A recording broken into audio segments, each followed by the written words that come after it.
मेरी अम्मी ने मेरी शादी 15 साल की उम्र में एक 40 साल के मर्द से करवा दी। शादी की रात इसने मुझे कुछ न कहा और सो गया। अगले दिन वो मुझे लेकर एक हवेली चला गया जहाँ कोई नहीं रहता था। रात का वक्त था। मैं कमरे में शोहर का इंतजार कर रही थी, लेकिन शोहर ना आया और शोहर की जगह जो आया इसने ऐसा राज बताया कि मुझ पर क़यामत टूट पड़ी। और फिर जो मेरे साथ हुआ सुनकर आपके होश उड़ जाएंगे। न जाने अम्मी को मेरी शादी की क्या जल्दी थी। 8 दिनों के अंदर ही उन्होंने मेरी रुखसती तय कर दी थी। कहती थीं कि इन्हें अपनी जिंदगी का भरोसा नहीं रहा, इसलिए जल्द अज जल्द मेरी शादी करना चाहती हैं।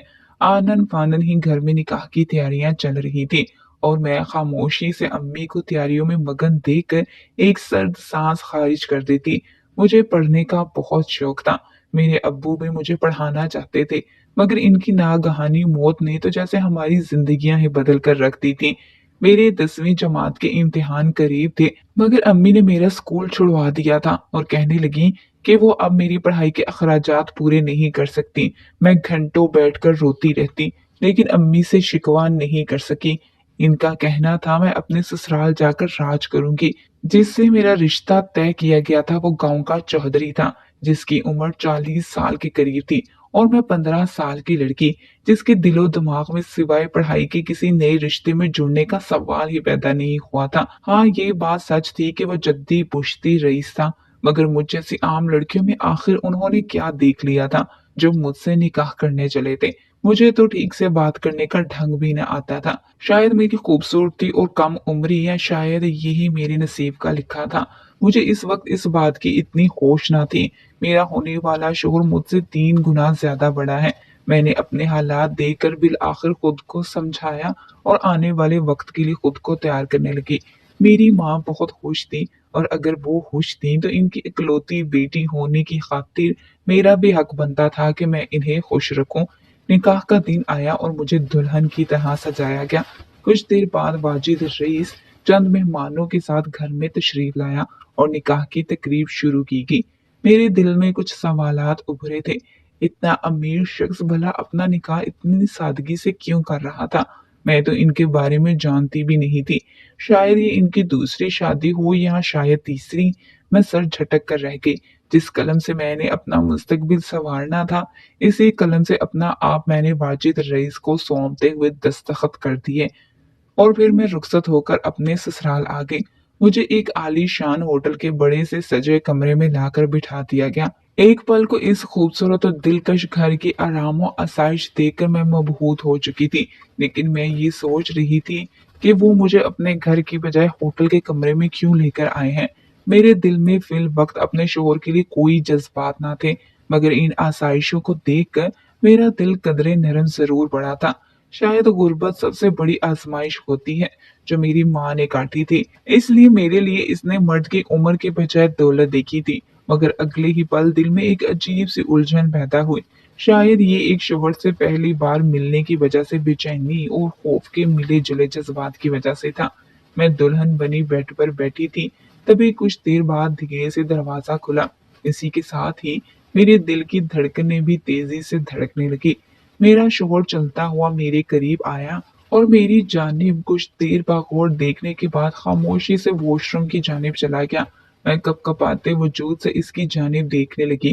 अम्मी ने तो कहा था कि खूबसूरत हो, कम उम्र हो, इसलिए वो मुझसे मोहब्बत करेंगे, मगर मुझे इनके किसी तासुर से ये महसूस तो नहीं हुआ था। कुछ देर बाद वो बाहर निकले और मुझे मुखातिब करके बोले, माहिन तुम थक चुकी होगी, जाओ कपड़े बदल कर आओ, फिर बात करते हैं। इनका नरम और अपनायत भरा लहजा सुनकर मैं झेंप गई। मेरे अंदर आने वाले वहम खत्म हो चुके थे और मैं खामोशी से मामूली से हुलिये में आकर इनके सामने बैठ गई। वो कहने लगे, मैं इस शहर का रिहायशी नहीं हूँ, इसलिए मैंने होटल में कमरा बुक करवा लिया। कल ही हम दूसरे शहर जाएंगे और फिर मैं तुम्हें अपने महल की रानी बनाकर रखूंगा। मैं दिल ही दिल में खुशी से झूम उठी। मुझे लगा कि शायद अम्मी का जल्दबाजी में किया गया फैसला मेरे लिए बेहतरीन फैसला साबित हुआ है। उन्होंने इस रात मेरी हर ख्वाहिश पूरी करने का वादा किया था। मुझे वो मोहब्बत और चाहत भी थी जिसका मैं हक रखती थी। मैं भी पुरसुकून थी। सुबह हुई तो वाजिद बोले, तैयार हो जाओ, आज ही हम दूसरे शहर जाएंगे और अब से तुम वहीं पर पढ़ोगी। वो रात को ही मेरी ये दरीना ख्वाहिश सुन चुके थे। मैं खुश हो गई और जाने से पहले अम्मी से मिलने की फरमाइश की, जिस पर वाजिद ने नागवारी से जो अल्फाज अदा किए, इन्हें सुनकर मेरा दिल लर्ज गया। वो बोले कि इस माँ से मिलने जाओगी जिसने तुम्हारी कीमत लगाई थी। मैं गंग से इन्हें देखने लगी। मैंने इन्हें बेयकीनी से देखा। मैंने कहा, आप क्या कह रहे हैं? वो मुझे सब कुछ बता रहे थे। मेरी माँ ने पूरे 30 लाख लिए थे मेरे निकाह के बदले में। मैं सदमे से रोने लगी। मुझे शदीद नफरत महसूस हो रही थी अम्मी के लिए। मैंने कब इनकी किसी बात से इख्तलाफ किया था जो उन्होंने मेरा सौदा पैसों से कर दिया। मैं अब जिंदगी में कभी भी इनसे मिलना नहीं चाहती थी। शहर पहुंचे तो मैं ख्यालों से तब निकली जब गाड़ी एक आलीशान हवेली के सामने आकर रुकी। हर सू रोशनियां और गहमा गहमी देखकर मैं सताइशी नजरों से आसपास देखने लगी। मुझे यूं देखते पाकर वाजिद बोले कि माहीन, आज से तुम यही रहोगी, अब यही तुम्हारा घर है। इनकी बात सुनकर मुझे तो गोया सांप सूंघ चुका था। इतना आलीशान घर जिसे मैंने कभी ख्वाबों में भी नहीं देखा था, मैं अब इसकी मालकन बन चुकी थी। खुशी से अंदर दाखिल हुई तो चंद मुलाजमीन काम करते नजर आए और मुझे यूं अजीब सी नजरों से देखने लगे, गोया मैं कोई अलग ही मखलूक हूँ। मगर शायद मेरा हुलिया इस दिलकश हवेली की मालकन जैसा नहीं था। मैं आगे बढ़ती चली गई। तभी एक मुलाजमा ने मुझे अपने कमरे में लाया और आराम करने को कहा। मैंने वाजिद को भी अंदर आने को कहा तो वो बोले कि वो अब रात को आएंगे, अभी एक जरूरी काम से जा रहे हैं। इनके जाने के बाद मैंने एक नजर इस कमरे को देखा। यहाँ आने के बाद मेरे जहन से मेरी माँ का दिया गया धोखा बिल्कुल निकल चुका था। कुछ देर बाद मेरी आंख लग गई। मेरी आंख तब खुली जब कानों में कई सुरो ताल की आवाजें आने लगी। मैं झुंझलाकर उठ बैठी। सर पूरी शिद्दत से दर्द कर रहा था, जबकि जब मैं सोई थी बिल्कुल ठीक थी। मुझे हैरत हुई कि ये मौसीकी की आवाज कहाँ से आ रही है। शायद आसपास किसी की शादी थी। मैंने वक्त देखा तो रात के 7 बज रहे थे और वाजिद अभी तक नहीं आए थे। मैं इनका इंतजार करने लगी। तभी दरवाजा खुला और मैं मुस्कुराकर दरवाजे की जानिब देखने लगी। मगर जो मंजर सामने नजर आया, इसे देखकर मुझे धचका सा लगा। सामने वाजिद की जगह कोई और पक्की सी उम्र का मर्द खड़ा था, सांवला सलोना सा। इसकी तेज चुभने वाली नजरों से मैं नर्वस हुई थी। वो शायद कुछ नशे में था। कुछ लड़खड़ाते हुए कमरे में दाखिल होकर जब इसने कमरा बंद किया तो मेरी जान ही निकल गई। मुझे इसका यूं कमरे में आना सख्त नागवार गुजरा था। मैं गुस्से से बोली कि तुम यहाँ क्या कर रहे हो? वाजिद कहाँ है? मेरी बात सुनकर वो अपनी थोड़ी मसलता हुआ आगे बढ़ने लगा और बोला, वाजिद भी आ जाएगा, पहले हमें तो वक्त पूरा करने दो। इसके ये अल्फाज मेरा वजूद बर्फ की सिल बना चुके थे।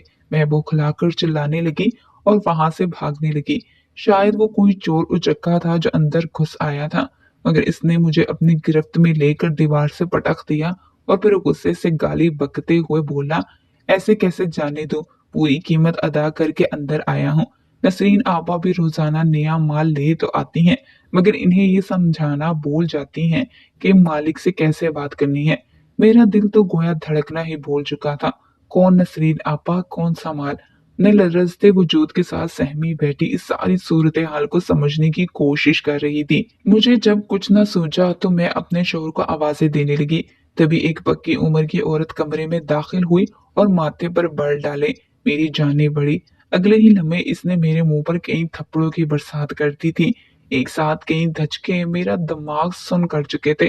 वो मुझे बालों से जकड़कर गुस्से से बोली, किस वाजिद को आवाजें दे रही हो बदबख्त? वो वाजिद तो तुम्हें यहाँ बेचकर जा चुका है। वो वाजिद तो तुम्हारी कीमत 60 लाख लगा कर गया है। और सिर्फ इतना ही नहीं, ये लो पेपर्स, वो तुम्हें तलाक भी दे चुका है। मैं सांस रोके दीदे फाड़े इस औरत को देख रही थी। इसके हाथ में मौजूद पेपर्स मेरे सामने जमीन पर पड़े थे। मुझे किसी तौर भी यकीन नहीं आ रहा था कि वाजिद मेरे साथ ऐसा भी कर सकते हैं। मैं बेयकीनी से कभी वाजिद के दस्तखत और कभी इस तलाकनामे को देखकर रो रही थी। एक पल में क्या से क्या हो चुका था। मेरी जिंदगी उजड़ चुकी थी। क्या बकाऊ माल थी जिसे पहले मेरी माँ ने कीमत वसूल की और इसके बाद मेरे शोहर ने। वो शख्स मुझे बेचकर जा चुका था। ये कोई आलीशान हवेली नहीं बल्कि कोठा था, जहां पर रात की स्याही में शहर के मुअज्जिज लोग अपनी रातों को रंगीन करने आते थे। मैंने रोते हुए खुद को इनसे छुड़वाना चाहा। मैं जल्द अज जल्द वहां से भाग जाना चाहती थी, मगर मैं हर तरफ से फंस चुकी थी। नसरीन आपा कमरा लॉक करके जा चुकी थी। वो नशे में धुत इंसान मेरी जानिब खबासत से मुस्कुराता हुआ बढ़ रहा था। इसके हाथ में कोई नशे की चीज थी। मैं पूरे कमरे में अपने लिए जाए पनाह ढूंढ रही थी। शायद कोई रास्ता, कोई ऐसा रास्ता जहां से मैं इस मुश्किल से फरार हासिल कर सकूं। मगर ना ही दरवाजा खोला गया, ना ही कोई खिड़की।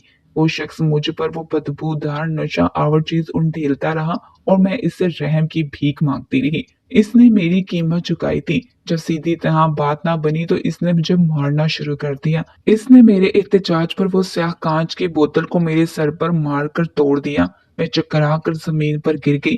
कांच के टुकड़े मेरे वजूद में प्योस्त होने लगे। इस पल शिद्दत से मेरी माँ मुझे याद आई थी। मैं नीम बेहोशी की कैफियत में थी। मेरे साथ क्या हो रहा था सब महसूस कर सकती थी, मगर रद्दे अमल की हिम्मत बाकी नहीं बची थी। सुबह जब होश आया तो मैं बेड पर थी। आसपास जमीन पर कांच के टुकड़े बिखरे थे। अलबत्ता वो शख्स जा चुका था। गर्म आंसू सारों कतार आंखों से बहने लगे। मैं यकटुक छत को देखती रही और फिर सख्ती से अपने ही आंसू साफ करके उठ बैठी। अपनी हालत पर एक नजर दौड़ाई। क्या थी और क्या हो चुकी थी। मुझे अपने वजूद से घिन आने लगी थी। इज्जत बच जाने वाले मददगार सिर्फ फिल्मों ड्रामों में ही आते थे, जबकि हकीकत में जिंदगी की सारी तलखियां खुद को ही सहना पड़ती हैं। यहाँ कोई दूसरा मदद के लिए हाथ नहीं बढ़ाता। मगर हाँ, मेरे दिल में एक कसक जरूर रह गई थी कि काश मैं पैदा होते ही मर चुकी होती। मैं खुद में खोई इन्हीं बातों में गुम थी। मेरे जख्म से हल्का हल्का खून रिस रहा था कि तभी दरवाजे पर कोई आया। मैंने नजरें उठाकर देखा तो नसरीन आपा के साथ एक लड़का खड़ा था, जिसके हाथ में मोबाइल था। नसरीन आपा आगे बढ़कर मेरा गाल थपथपाकर बोली, वाह लड़की, तुम तो आते ही छा गई हो। रातों रात तुम्हारी लाइव वीडियो वायरल हो चुकी है। पहले सदमे क्या कम थे जो ये इंकशाफ भी कर दिया था नसरीन आपा ने। मैं मुश्किल उठकर खड़ी हुई थी। जब लड़के ने मोबाइल की स्क्रीन मेरे जाने मोड़ी, मेरा दिल हल्क को आया था। मेरे दिमाग की नसें फटने लगी थी। सामने स्क्रीन पर कल रात के तमाम तर मनाजिर चल रहे थे। मेरी इज्जत सिर्फ बंद कमरे में ही नहीं, बल्कि लाखों लोगों के सामने नीलाम हो चुकी थी। मैंने गुस्से और सदमे की मिली जुली कैफियत में चिल्लाते हुए इस लड़के के हाथ से मोबाइल छीन कर जमीन पर दे मारा था। मैं पागलों की तरह चीख रही थी, अपने बाल नोच रही थी। पागलपन का दौरा क्या होता है, मैं इस वक्त बेहतरीन मिसाल बनी हुई थी। मेरा दिल धड़कना बंद हो रहा था। मैं गलीज हो चुकी थी। सात पर्दों में चुपकर रहने वाली लड़की की इज्जत चंद पैसों के इवज नीलाम हो चुकी थी। मेरा दिल मौत की दुआएं कर रहा था। मुझे इस वक्त इन दोनों नफूस के चेहरों से खौफ आ रहा था। कई लोग नसरीन आपस से मेरी बुकिंग करवा रहे थे और मैं चीखते चिल्लाते हुए हाथ जोड़े अपनी बची खुची इज्जत की भीख मांग रही थी। लेकिन वो औरत सफाकी से हंसकर कहने लगी कि तुम तो सोने की चिड़िया हो, तुम्हें कैसे जाने दे सकती हूँ। वो कांच के टुकड़े यूं ही बिखरे थे। मैं रोते हुए आगे बढ़कर बेड से उतरी और एक टुकड़े को उठाया और अपनी कलाई काट दी। नसरीन आपा और वो लड़का ये देखकर घबरा गए। मैं ऐसी नापाक जिंदगी नहीं जी सकती थी। और नसरीन नामी औरत इस लड़के से मुलाजिम को बुलाने का कह रही थी, मगर मैं हर शय से बेगानी नींद की वादियों में खो चुकी थी। मैंने अटक अटक कर सांस लेते हुए शुक्र अदा किया था कि मुझे अब ये अजियत नहीं सहनी पड़ेगी। मैंने जिल्लत की जिंदगी से हराम की मौत कबूल की थी, मगर शायद मेरे हिस्से में वो भी नहीं लिखी गई थी। चंद दिन बाद मैं होश में आ चुकी थी। हर वक्त नसरीन आपा के खास लोगों का मुझ पर पहरा था, मगर मैं हार नहीं मान सकती थी। मैं वहां से भाग जाना चाहती थी। मुझे ये जिल्लत भरी जिंदगी नहीं जीनी थी। मुझे जैसे ही मौका मिला, मैंने अस्पताल से भागने का फैसला किया। इस वक्त रात का वक्त था। मेरा कमरा खाली था। मैंने अपने हाथ पर लगी ड्रिप उतारी और अस्पताल से बाहर निकल गई। मगर अभी मैं अस्पताल से चंद कदम दूर गई थी कि मुझे किसी ने मजबूती से पकड़ते हुए एक गाड़ी में धकेल दिया। मुझे वापस हवेली में ले जाया गया था, जहां नसरीन आपा ने मेरा इस्तकबाल थप्पड़ मार कर किया था। एक बार फिर मैं अंदर कैद हो चुकी थी। एक ना खत्म होने वाली कैद ही अब मेरा मुकद्दर बन चुकी थी। मैं अकेली इन सब से आखिर कितनी देर तक लड़ती। बुराई की कशिश ज्यादा थी, अच्छाई को परखने वाले वहां मौजूद नहीं थे। मेरे कमरे में, बाथरूम में, हर जगह कैमरे नस्ब किए गए थे। आए रोज कई लोगों से मेरी मुलाकात करवाई जाती थी। मेरी कई वीडियोस बनाकर वायरल की जा चुकी थी। मैं चाह कर भी अब इस कोठे से बाहर नहीं जा सकती थी। मेरी इज्जत तो कब की तार तार हो चुकी थी और कई बार हो चुकी थी। अब तो याद भी नहीं था। मगर हाँ, आए रोज कई लड़कियां यहाँ आया करती थी, वो जैसी मासूम बाजी से धोखा खाई लड़कियां जो इसकी झूठी चकाचौंध दौलत को देखकर धोखा खा जाती थी। अब तकदीर के आगे बेबस हो चुकी थी। वक्त गुजरता गया और 2 साल बीत गए।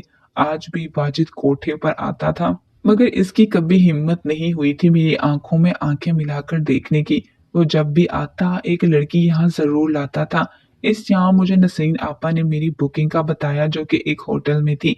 मैं खामोशी से सर हिलाकर इनकी बताई गई जगह पर पहुंच गई थी। मेरा कस्टमर मेरे इंतजार में खड़ा था। इसे देखकर कोई भी ये अंदाजा नहीं लगा सकता था कि इतना शरीफ दिखने वाला इंसान दरअसल इज्जतों का सौदागर है। वो मुझे कमरे में ले गया और चंद बातें करने के बाद मेरे हुस्न की तारीफ करते हुए एक तोहफा थमा दिया। वो एक ज्वेलरी बॉक्स था जिसमें एक खूबसूरत सा हार था। ये कोई पहली बार नहीं था। मेरे अक्सर कस्टमर्स मुझे ये महंगे तोहफे देते रहते थे। न जाने मुझे वो इतना क्यों पसंद आया कि मैंने फौरन पहन लिया।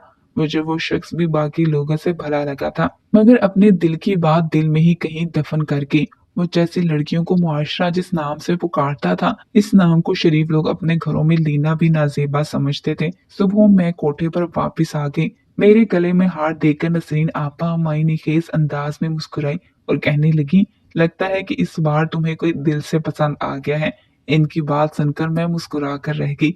अभी यही बातें चल रही थी कि हवेली में एक शोर सा गूंजा। हम सब इसकी सिमत दौड़े। आवाज एक कमरे से आ रही थी। जब दरवाजा खोलकर देखा तो सामने नजर आता मंजर देखकर मैं आंखों पर हाथ रख गई। आज सुबह ही वाजिद एक लड़की को छोड़कर गया था, जिसने अब अपनी शाहरग काट ली थी। इसका गला आधा कट चुका था।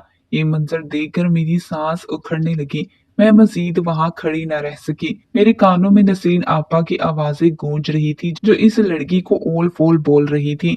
तभी जिस मखसूस कस्टमर को इस लड़की को बेचा गया था, वो कमीनगी से बोला, मर गई तो क्या हुआ, मैं अपना काम तो फिर भी पूरा करके ही छोड़ूंगा।